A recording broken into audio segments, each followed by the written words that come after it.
নমস্কাৰ ছাত্ৰ ছাত্ৰীসকল ডি জয়ছ অনলাইন ক্লাছ ইউটিউব চেনেললৈ তোমালোকক স্বাগতম। আজি আমি চতুৰ্থ শ্ৰেণীৰ অংকুৰণৰ পাঠ নং ৮ বীৰাংগনা মূলা গাভৰুৰ প্ৰশ্ন উত্তৰসমূহ আলোচনা কৰিম।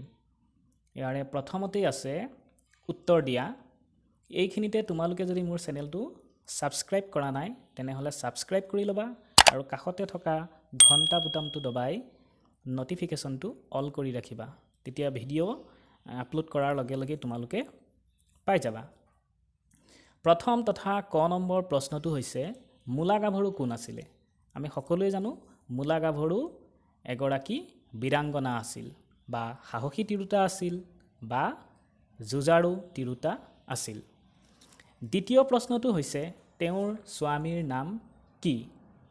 ইয়াৰ উত্তৰটো হ'ব তেওঁৰ স্বামীৰ নাম আছিল ফ্ৰাছেংমুং বৰগোহাঁই।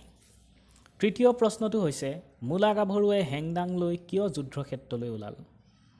তুৰ্বকৰ অস্ত্ৰাঘাতত যেতিয়া ফ্ৰাছেংমুং বৰগোহাঁইৰ মৃত্যু ঘটিল তেতিয়া স্বামীৰ মৃত্যুত বিচলিত নহয় প্ৰতিহন্তা শত্ৰুৰ বিৰুদ্ধে যুঁজ দিবলৈ মূলা গাভৰুৱে হাতত হেংদাং লৈ যুদ্ধক্ষেত্ৰলৈ ওলাইছিল। চতুৰ্থ তথা শেষৰ প্ৰশ্নটো হৈছে কাৰ অস্ত্ৰাঘাতত মূলা গাভৰুৰ মৃত্যু হৈছিল? ইয়াৰ উত্তৰটো হ'ব তুৰ্বকৰ অস্ত্ৰাঘাতত মূলা গাভৰুৰ মৃত্যু হৈছিল।